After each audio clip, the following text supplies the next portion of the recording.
Kepemimpinan Hindu. Apa itu kepemimpinan? Istilah pemimpin berasal dari kata dasar pimpin yang berarti bimbing atau tuntun. Kata kerja dari kata dasar ini yaitu memimpin yang berarti membimbing atau menuntun. Dari kata dasar ini pula lahirlah istilah pemimpin yang berarti orang yang memimpin. Jadi, secara umum, kepemimpinan adalah kemampuan untuk mengordinir dan mengerahkan orang-orang serta golongan-golongan untuk tujuan yang diinginkan. Tahukah kamu, ajaran atau konsep kepemimpinan dalam Hindu dikenal dengan istilah Adipatyam atau Nayakatwam. Kata Adipatyam berasal dari Adipati yang berarti raja tertinggi. Sedangkan Nayakatwam dari kata Nayaka yang berarti pemimpin, terutama, tertua, dan kepala. Di samping kata Adipati dan Nayaka yang berarti pemimpin, terkadang terdapat juga beberapa istilah atau sebutan untuk seorang pemimpin dalam menjalankan dharma negaranya, yaitu Raja, Maharaja, Prabu, Kesatria, Swamin, Iswara, dan Nata.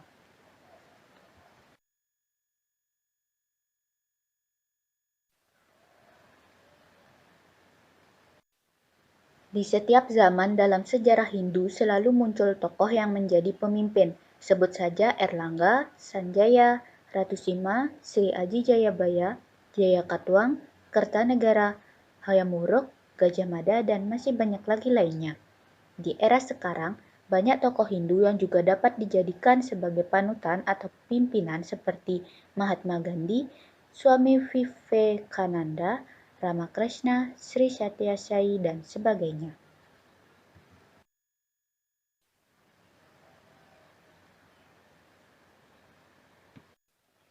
Selain itu, contoh kepemimpinan Hindu yang ideal dapat ditemukan dalam cerita Itihasa dan Purana. Banyak tokoh dalam cerita tersebut yang diidealkan menjadi pemimpin Hindu, misalnya Dasarata, Sri Rama, Wibisana, Arjuna Sasrabahu, Pandu Dewanata, Yudhistira, dan lain-lain.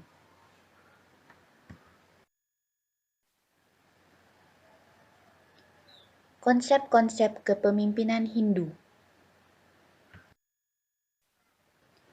Yang pertama ada Sadwarnaning Rajaniti atau Sadsasana adalah 6 sifat utama dan kemampuan yang harus dimiliki oleh seorang raja, yang terdiri dari Abhigamika, artinya seorang raja atau pemimpin harus mampu menarik perhatian positif dari rakyatnya. Yang kedua, Prajna, artinya seorang raja atau pemimpin harus bijaksana. Yang ketiga, Utsaha, artinya seorang raja atau pemimpin harus memiliki daya kreatif yang tinggi. 4. Atma Sampad, artinya seorang raja atau pemimpin harus bermoral yang luhur. 5. Sakya Samanta, artinya seorang raja atau pemimpin harus mampu mengontrol bawahannya dan sekaligus memperbaiki hal-hal yang dianggap kurang baik. Dan yang keenam, Aksudra Parisatka, artinya seorang raja atau pemimpin harus mampu memimpin sidang para menterinya dan dapat menarik kesimpulan yang bijaksana sehingga diterima oleh semua pihak yang mempunyai pandangan yang berbeda-beda.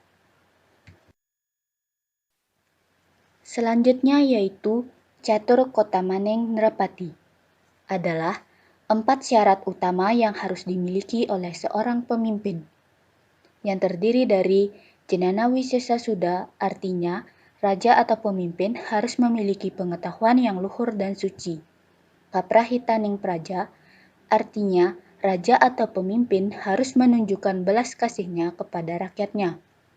Kawiryan, artinya seorang raja atau pemimpin harus berwatak pemberani dalam menegakkan kebenaran dan keadilan berdasarkan pengetahuan suci yang dimilikinya. Dan yang terakhir, Wibawa, artinya seorang raja atau pemimpin harus berwibawa terhadap bawahan dan rakyatnya.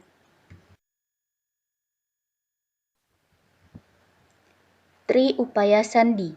Di dalam lontar Raja Patigundala disebutkan bahwa seorang raja harus memiliki 3 upaya agar dapat menghubungkan diri dengan rakyatnya, yang terdiri dari rupa, artinya seorang raja atau pemimpin harus mengamati wajah dari para rakyatnya. Dengan begitu, ia akan tahu apakah rakyatnya sedang dalam kesusahan atau tidak. Yang kedua, wangsa, artinya seorang raja atau pemimpin harus mengetahui susunan masyarakat atau stratifikasi sosial agar dapat menentukan pendekatan apa yang harus dilakukan. Yang ketiga, guna, artinya seorang raja atau pemimpin harus mengetahui tingkat peradaban atau kepandaian dari rakyatnya sehingga ia bisa mengetahui apa yang diperlukan oleh rakyatnya.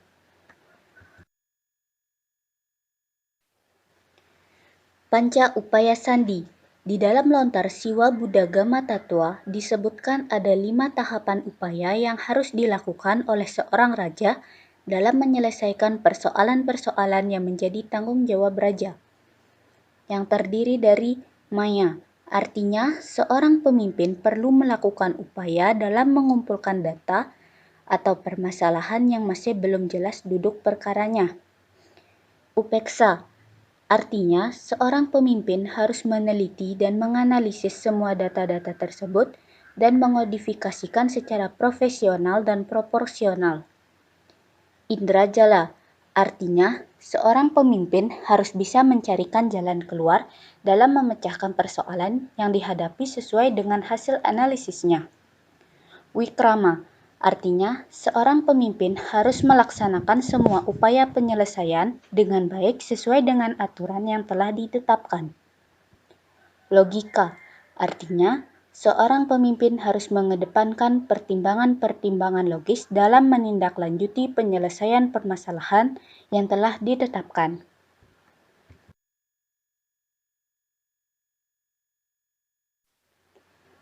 Astabrata adalah 8 landasan sikap mental bagi seorang pemimpin, yang terdiri dari Indra Brata, kepemimpinan bagaikan Dewa Indra atau Dewa Hujan, di mana hujan itu berasal dari air laut yang menguap. Dengan demikian, seorang pemimpin berasal dari rakyat harus kembali mengabdi untuk rakyat. Yang kedua, Yama Brata, yaitu kepemimpinan yang bisa menegakkan keadilan tanpa pandang bulu bagaikan Sang Hyang Yamadipati yang mengadili Sang Suratma. Yang ketiga, Surya Brata, yaitu kepemimpinan yang mampu memberikan penerangan kepada warganya bagaikan sang surya yang menyinari dunia. Yang keempat, Chandra Brata, mengandung maksud pemimpin hendaknya mempunyai tingkah laku yang lemah lembut dan menyejukkan bagaikan sang chandra yang bersinar di malam hari. Yang kelima, Bayu Brata, mengandung maksud pemimpin harus mengetahui pikiran atau kehendak rakyat dan memberikan angin segar untuk para kaula alit atau wong cilik, sebagaimana sifat sang bayu yang berhembus dari daerah yang bertekanan tinggi ke rendah. Yang keenam, Baruna Brata, mengandung maksud pemimpin harus dapat menanggulangi kejahatan atau penyakit masyarakat yang timbul sebagaimana Sang Hyang Baruna membersihkan segala bentuk kotoran di laut. Yang ketujuh, Agni Brata, mengandung maksud pemimpin harus bisa mengatasi musuh yang datang dan membakarnya sampai habis bagaikan Sang Hyang Agni. Dan yang kedelapan, Kuera atau Pertiwi Brata, mengandung maksud seorang pemimpin harus selalu memikirkan kesejahteraan rakyatnya sebagaimana bumi memberi kesejahteraan bagi umat manusia dan bisa menghemat dana sehemat-hematnya seperti Sang Hyang Kuera dalam menata kesejahteraan di Kahyangan. Nawanatya adalah 9 kriteria yang harus diperhatikan seorang raja dalam memilih para pembantunya, yang terdiri dari Prajna Nidagda, artinya bijaksana dan teguh pendiriannya.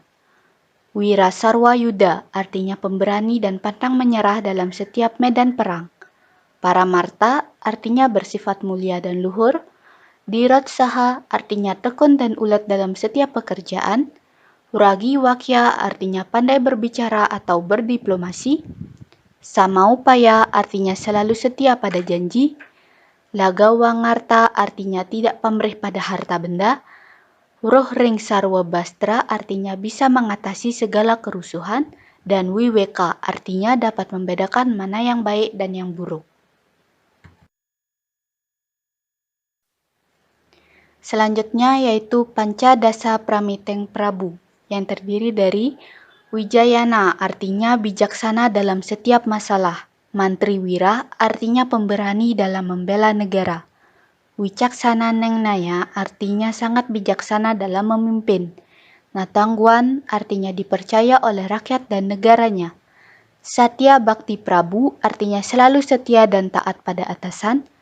Wagmiwak artinya pandai bicara dan berdiplomasi.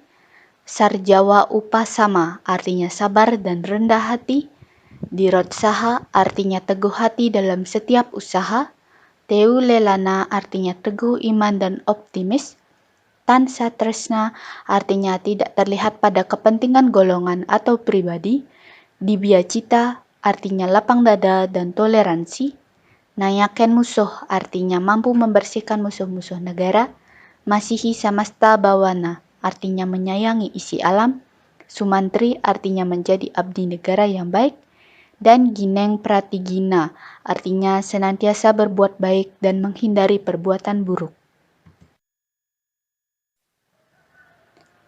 Sad upaya guna adalah 6 upaya yang harus dilakukan oleh seorang raja, yang terdiri dari Siddhi, yaitu kemampuan bersahabat, Wigra, memecahkan setiap persoalan, Wibawa, menjaga kewibawaan, Winarya, cakap dalam memimpin, Gascarya, mampu menghadapi lawan yang kuat, Stanha, menjaga hubungan baik.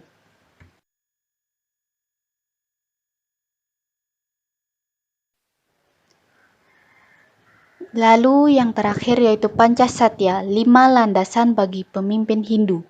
Terdiri dari Satya Hridaya, artinya jujur terhadap diri sendiri atau setia dalam hati. Satya Wacana, jujur dalam perkataan atau setia dalam ucapan. Satya Samaya, setia pada janji. Satya Mitra, setia pada sahabat. Dan Satya Laksana, jujur dalam perbuatan.